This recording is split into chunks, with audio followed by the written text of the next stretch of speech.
এক সময় যে শাকিব খানের সঙ্গে কাজ করতে অনীহা প্রকাশ করতেন অনেক নায়িকা, যাকে কেউ কেউ ব্যঙ্গ করে বলতেন রিকশাওয়ালার নায়ক কিংবা গার্মেন্টসের হিরো, আজ সেই শাকিব খানের সঙ্গেই কাজ করার জন্য সেই নায়িকারাই মিডলম্যান ধরেন।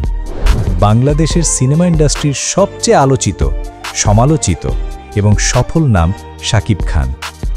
আজকের এই রিভিউতে আমরা জানব কিভাবে এক তরুণ ছেলে ঢাকায় এসে পরিণত হলেন ঢালিউডের কিংয়ে এবং সময়ের সাথে কিভাবে তিনি সামলে নিয়েছেন সমালোচনা, ব্যর্থতা ও বিরতির ধাক্কা। শুরুটা কেমন ছিল? 1999 সালে অনন্ত ভালোবাসা সিনেমার মাধ্যমে শাকিব খানের বড় পর্দায় অভিষেক ঘটে। প্রথম দিকে তার অভিনয় নিয়ে অনেক সমালোচনা হয়। সংলাপ প্রকাশ, শারীরিক ভাষা, স্টারডাম সবই ছিল গড়পড়তা। তবে হাল ছাড়েননি, একের পর এক সিনেমা করতে থাকেন। তুলনামূলক ছোট প্রযোজক, নাম না জানা পরিচালক, স্বল্প বাজেট, তবুও পরিশ্রম করে গেছেন।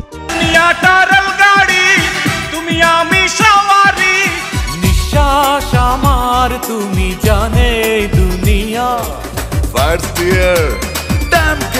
2005 থেকে 2010 ধীরে ধীরে শাকিব খান জনপ্রিয়তার শিখরে ওঠেন।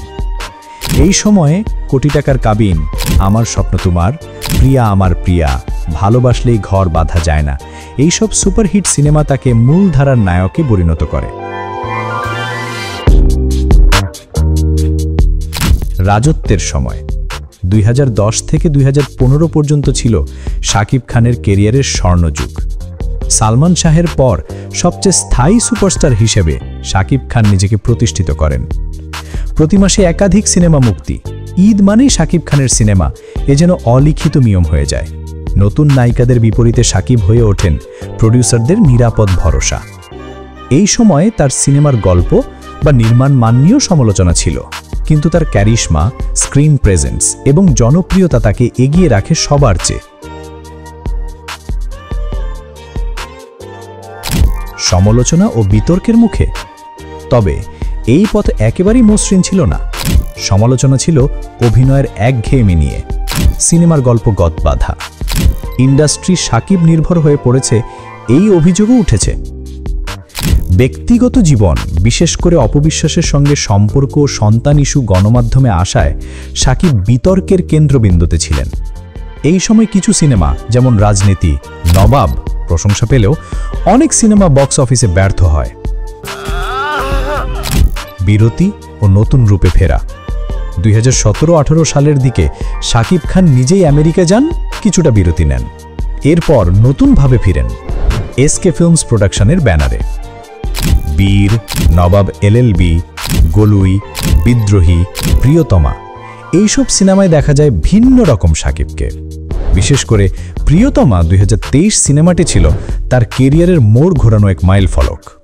এই সিনেমায় শুধু তার অভিনয় নয়, গেট আপ, সংলাপ, নির্মাণশৈলী সব কিছুতেই নতুনত্ব আসে, যেখানে তিনি শুধু কমার্শিয়াল সুপারস্টারই নন, বরং একজন পরিপক্ক অভিনেতা হিসেবেও প্রমাণ দেন।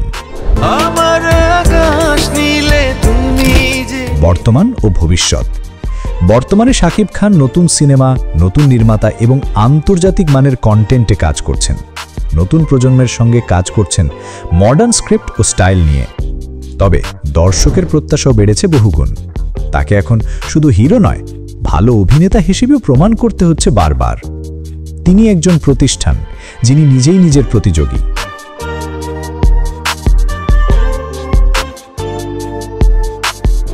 শেষ কথা, শাকিব খান একদিনে সুপারস্টার হননি।